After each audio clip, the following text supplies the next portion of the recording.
જય શ્રી કૃષ્ણ મિત્રો, સ્વાગત છે તમારું ગુજ્જુ જ્ઞાન બાય છાયા ચેનલમાં। આજે આપણે સાંભળીશું દશામાં વ્રત કથા। આ વ્રત અષાઢ અમાસથી શરૂ થઈને 10 દિવસ સુધી રાખવામાં આવે છે।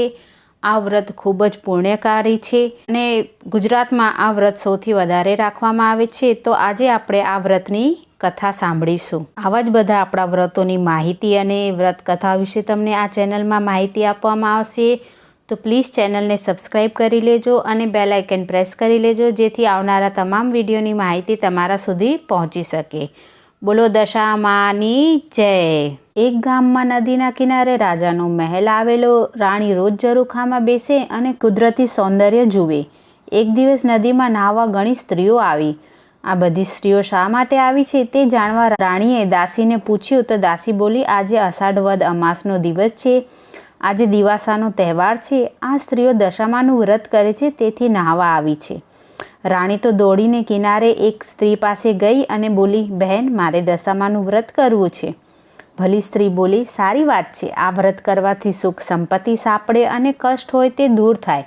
અષાઢ વદ અમાસ એટલે દિવાસાના દિવસે સવારે નાહીને દશામાની કથા કહેવી, સાંભળવી, પવિત્ર જગ્યામાં દશામાનું નામ લઈ કળશ સ્થાપવો, પછી 10 શેરનો દોરો લઈ તેને 10 ગાંઠો વાળવી અને તેને કંકુ લગાડી હાથે અથવા કળશે બાંધી દેવાનો। કળશનું પૂજન કરી દશામાની ભક્તિ કરવાની। વ્રત કરનારે 10 દિવસ સુધી નકોરડો ઉપવાસ કરવો પડે। એકટાણું કરે તો પણ ચાલે। 5 વર્ષ સુધી આ વ્રત કરનારને શ્રદ્ધા મુજબ ફળ મળે છે। વ્રતનો મહિમા એટલો બધો છે કે કહેતા પાર ના આવે। રાણી મહેલે ગઈ અને રાજાને વાત કરી। રાજા બોલ્યો, વ્રત કરવાથી ફાયદો શું? રાણી કહે, મન પવિત્ર થાય, તન નિરોગી રહે, દુખિયાને ધન મળે અને વાંઝિયાને પુત્રનું ફળ મળે।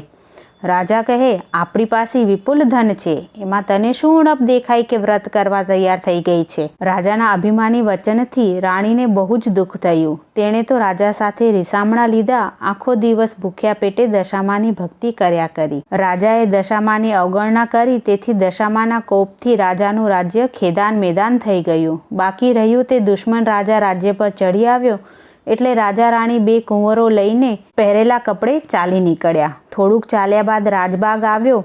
તેમાં બધા વિશ્રાંતિ કરવા બેઠા તો બાગના લીલા ઝાડો સળગવા લાગ્યા। રાણી સમજી ગઈ કે આ માઠી દશાનું પરિણામ છે। રાજાને પણ એવું જ લાગ્યું, તેથી તેઓ ત્યાંથી આગળ વધ્યા। રસ્તામાં રાણીની સહેલીનું ગામ આવ્યું। ત્યાં રાણીએ ખાવા આપવા કહ્યું ત્યારે છણકો કરીને તે બોલી, જા જા, હવે ઠીક અહીં સુધી રોટલાની ભીખ માંગવા આવતા લાજ નથી આવતી? રાજા રાણી તો ત્યાંથી આગળ ચાલ્યા। કુંવરો ભૂખે તરસે આકુળ વ્યાકુળ થઈ ગયા હતા। એવામાં એક વાવ આવી અને બધા તેમાં પાણી પીવા ઉતર્યા, પરંતુ પગથિયા એવા લીસા હતા કે બંને કુંવરો લપસીને વાવના અથાગ જળમાં ડૂબી ગયા। રાજા રાણી રડવા લાગ્યા। તેમણે પોતાની દશાનો દોષ કાઢ્યો। કલ્પાંત કરતા તેઓ આગળ ચાલી નીકળ્યા। રસ્તામાં રાજાની બહેનનું ગામ આવ્યું। રાજાને મનમાં થયું કે બહેનને મેં વારે તહેવારે ખૂબ જ કપડાં દાગીના આપ્યા છે, તો તે જરૂર દુઃખમાં આશ્રય આપશે। રાજાએ ગામના પાદરેથી એક ગોવાળ સાથે બહેનના ઘેર પોતાના આગમનના સમાચાર પહોંચાવ્યા। બહેનને સંદેશો સાંભળ્યો। બડબડાટ કરીને થોડીક સુખડી માટલીમાં ભરી તેના પર કોડિયું ઢાંકી ઉપર ચંદનનો હાર મૂક્યો। પછી કપડા વડે માટલીનું મોઢું બાંધીને તે માટલી પહેલાં ગોવાળને આપીને કહ્યું કે હે ગોવાળ, મારા ભાઈ ભોજાઈને આ બધું આપી કહેજે કે તમારે જ્યાં જવું હોય ત્યાં જાઓ। રાજાએ બહેનની ભેટ સ્વીકારી, પણ તેના વચનોથી તેનું મન દુખી ગયું। રાણીએ રાજાને કહ્યું, નાથ, બહેનનું હેત જોઈ લીધું ને? આ તો સુખની સગી હતી। દુઃખમાં ભાઈ કોણ ને ભોજાઈ કોણ? જગતમાં બધી સ્વાર્થની સગાઈ છે।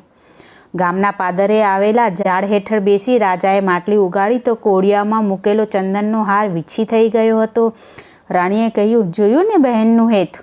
રાજાએ માટલી હલાવીને કોડિયાને વીછી સાથે દૂર ફેંકી દીધું। માટલીમાં જોયું તો સુખડીને બદલે માટીના ઢેફા હતા। રાજા સમજી ગયો, બહેન કદી આવું ન કરે, પરંતુ ભાગ્ય રૂઠ્યું છે તેથી આવું થાય છે। આમ વિચારી રાજાએ હિંમતથી પેલું કોડિયું વીછી સાથે ઉપાડીને માટલી ઉપર ઢાંકી દીધું અને માટલીનું મોઢું બાંધીને તે ઝાડની નીચે જમીનમાં દાટી દીધી। આગળ જતાં તરબૂચની વાડી આવી એટલે રાણીએ વાડીના રખેવાળ પાસે એક તરબૂચ ખાવા માંગ્યું। રખેવાળી 2 તરબૂચ આપતા કહ્યું, બહેન, અત્યારે તરબૂચ ખાવાથી આખી રાત ઓડકાર આવશે, માટે સવારે ખાજો અને જ્યાં જવું હોય ત્યાં જજો। આમ કહી રખવાડે વાડીના દરવાજા બહાર 2 ખાટલા ઢાળ્યા. એમ એકમાં રાણી સૂતી અને બીજામાં રાજા સૂતો.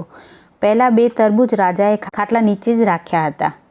હવે બન્યું એવું કે એ પ્રદેશના રાજાના 2 કુંવરો શિકાર કરવા ગયેલા તે સાંજ સુધી પાછા ન ફરતા એ રાજાએ સિપાહીઓને કુંવરોની શોધ માટે મોકલ્યા હતા. આ બાજુ રાજા અને રાણી કમભાગે ખાટલામાં રાખેલા 2 તરબૂચ એકાએક ગુમ થયેલા કુંવરોના મસ્તક બની ગયા હતા અને રાજાને આ વાતની ખબર ન પડી. સવાર પડતા પહેલાં રાજાના સિપાહીઓ શોધતા શોધતા તરબૂચની વાડી આગળ આવી પહોંચ્યા. ત્યાં રાજાના ખાટલામાં ગુમ થયેલા કુંવરોના લોહીથી તરબોળ થયેલા મસ્તકો જોઈ તેઓ સમજ્યા કે આ માણસે કુંવરોને મારી નાખ્યા છે. તેથી તેમણે રાજાને પકડી લીધો. આ ધમાલમાં રાણી જાગી ગઈ અને તેને પણ બંદીવાન બનાવી. બંને રાજા પાસે લઈ ગઈ અને તરબૂચમાંથી બનેલા કુંવરોના મસ્તકો બતાવી કહ્યું, મહારાજ, આ લોકોએ કુંવરોને મારી નાખ્યા છે. રાજાએ બંનેને કેદખાનામાં જુદી જુદી કોટડીઓમાં પૂરી દીધા. રાણીને ઘણીવાર મનમાં થતું, મારા પતિએ દશામાના વ્રતની અવગણના કરી છે, તેથી જ કુટુંબના માથે દુઃખના ડુંગર તૂટી પડ્યા છે. માટે અષાઢ માસમાં દશામાનું વ્રત કરી માને રીઝવું. શ્રાવણ મહિનો બેસવાના 1 દિવસ પહેલાં રાણીએ કેદખાનામાં ઉપરીને કહ્યું, ભાઈ, આવતીકાલે દિવાસો છે અને હું દિવાસાના દિવસે દશામાનું વ્રત કરું છું. માટે વ્રત કરવા દેશો તો તમારું ભલું થશે. ભલા ઉપરીએ ધર્મના કામમાં ના પાડી નહીં અને જોઈતી સામગ્રી લાવી આપવા વચન આપ્યું. દિવાસાના દિવસે સવારે નાહીને રાણીએ 10 શેરનો દોરો કરી તેને 10 ગાંઠો વાળીને કંકુ લગાડ્યું. પછી માનું નામ લઈ કળશની સ્થાપના કરી અને તે દોરાને કળશે બાંધી દીધો. પછી કળશનું પૂજન કરી આખો દિવસ દશામાની ભક્તિ કરી ભૂખ્યા પેટે સૂઈ ગઈ. આવી રીતે 10 દિવસ નકોરડા ઉપવાસ કરી રાણીએ વ્રત પૂરું કર્યું. એ રાતના રાણીએ 10 મુઠ્ઠી ઘઉં ભરી માટીની સાંઢણી બનાવી અને સવારે નદીમાં પધરાવી દીધી. એ રાતના ત્યાંના રાજાને સ્વપ્નમાં દશામાએ આવીને કહ્યું, હે રાજા, કેદ કરેલા સ્ત્રી પુરુષ તારા કુંવરોના હત્યારા નથી, પણ તે દૂરના રાજ્યના રાજા રાણી છે. માટે તેમને છોડી દે. તમારા કુંવરો જે શિકાર કરવા ગયા હતા તે તેના મોસાળમાં છે. તેઓ કાલે સવારે હેમખેમ તારા મહેલે આવી પહોંચશે. તે જે લોહી નીતરતા મસ્તકો જોયા હતા એ માયાવી મસ્તકો હતા. માટે શોક ના કરીશ. સ્વપ્ન પૂરું થયું ને રાજા તો જાગી ગયો. તેને ઊંઘ આવી નહીં. સવાર પડતા જ ગુમ થયેલા 2 કુંવરો મહેલે આવી પહોંચ્યા. રાજા કુંવરોને ભેટી પડ્યો ને આખા મહેલમાં આનંદ છવાઈ ગયો. પછી તે રાજાએ રાજા રાણીને માન સહિત મહેલે બોલાવી તેમને આવકારી જમાડીને કહ્યું, ક્ષમા કરજો, તમે નિર્દોષ છો, મારા કુંવરો જીવતા છે. અને આખરે તે મહેલે આવી ગયા અને મને લાગ્યું કે કોઈ દેવીનો કોપ તમારા ઉપર ઉતર્યો છે, તેથી તમારી દુર્દશા થઈ છે. હવે દશા પલટાઈ છે એવું લાગતા રાજા રાણી પાછા પોતાના રાજ્યનગર તરફ નીકળી પડ્યા. રસ્તામાં રાજાની બહેનના ગામનું પાદર આવ્યું એટલે રાજાએ અગાઉ ઝાડ નીચે દાટી દીધેલી માટલી કાઢી અને મોઢે બાંધેલું કપડું છોડ્યું તો માટલીમાં સુખડી ભરેલી હતી અને બંનેએ ખાધી. પછી રાણીએ કહ્યું, નાથ, હવે આપણી વેળા વળી છે, માટે ધીમે ધીમે સર્વ સારાવાના થશે. આગળ જતાં પહેલી વાવ આવી. આવતી વખતે દશામાએ વાવમાંથી બંને કુંવરોને અદૃશ્ય રીતે ઉઠાવી લીધા હતા. તે રાજા રાણીને પાછા સોંપવા દશામાં ડોશી બની બંને કુંવરોને આંગળીએ વળગાડીને રાજા રાણી પાસે આવી કહેવા લાગ્યા, હે વટે માર્ગુઓ, આ કોઈના રૂપાળા છોકરા ભૂલા પડ્યા છે તો તમે તેમને લઈ જાઓ. રાજા રાણી પોતાના કુંવરોને ઓળખી ગયા અને ચતુર રાણી દશામાને ઓળખી ગઈ. દશામાએ કહ્યું, તારા પતિએ મારા વ્રતની અવગણના કરી, તેથી તમારી માઠી દશા બેઠી હતી. મારા વ્રતનું તમને પારખું થઈ ગયું છે, એટલે તમે મારા વ્રતનો મહિમા સર્વને સમજાવજો. વ્રત કરનાર જરૂર સુખી થશે. રાજા રાણી અને કુંવરોએ દશામાને નમન કર્યું અને તે આશીર્વાદ આપી અંતર્ધ્યાન થઈ ગયા. આગળ ચાલતા રાણીની સહેલીનું ગામ આવ્યું તો સહેલીએ બધાને આવકાર આપ્યો અને થોડા દિવસ પોતાને ઘેર રોકાઈ જવા ભાવપૂર્વક કહ્યું. રાણી બોલી, બહેન, હવે અમારી દશા સુધરી ગઈ છે. ખરાબ દશા હતી ત્યારે મને ભિખારણ કહી હતી અને માટે બહેન તારે ત્યાં અમે કંગાળ શોભીએ નહીં. ત્યાંથી નીકળી બધા રાજબાગ આગળ આવ્યા તો બાગમાં બધા ઝાડો સુકાઈ ગયેલા હતા. ઠેર ઠેર સુકાઈને ખરી પડેલા પાંદડાના ઢગલા પડ્યા હતા. પણ બધા બાગમાં દાખલ થયા તો તે સાથે જ બાગ લીલોછમ બની ગયો.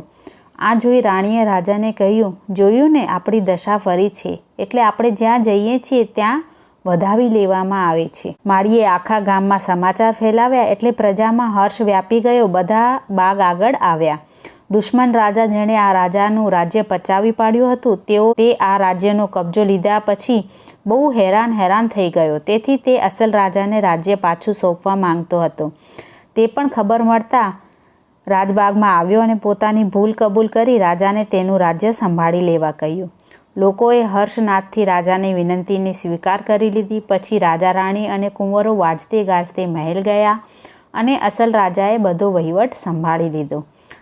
દશામાના પ્રતાપથી રાજા રાણી પાછા સુખમાં રહેવા લાગ્યા. રાણી દર વર્ષે દિવાસાના દિવસે દશામાનું વ્રત શરૂ કરતી અને 10 દિવસ સુધી નકોરડો ઉપવાસ કરી માટીની સાંઢણી જળમાં પધરાવી વ્રતની પૂર્ણાહુતિ કરતી. આવી રીતે 5 વર્ષ રાણીએ દશામાનું વ્રત કર્યું.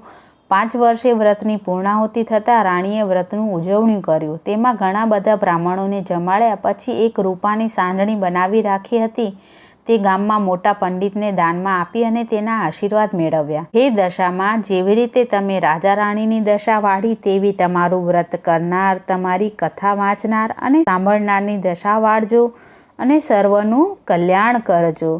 બોલો દશામાની જય. મિત્રો, આશા કરું છું કે તમને આજની આ કથા સારી લાગી હશે અને તમે દશામાના વ્રતમાં 10 દિવસ આ કથા જરૂરથી સાંભળજો. અને અમારી ચેનલમાં તમને ગુજરાતી રસોઈ, પૂજા પાઠ, વ્રત, કથા, કુંડળી, જ્યોતિષ, ન્યુમરોલોજી વગેરે વિશેની માહિતી આપવામાં આવશે. તો જરૂરથી ચેનલને સબસ્ક્રાઈબ કરી લેજો. અને જે પણ લોકો આ વ્રત રાખતા હોય તેમની સાથે આ વિડીયો જરૂરથી શેર કરજો. તો ચાલો ફરી મળીએ નવા એક વિડીયો સાથે. ત્યાં સુધી બધાને જય શ્રી કૃષ્ણ.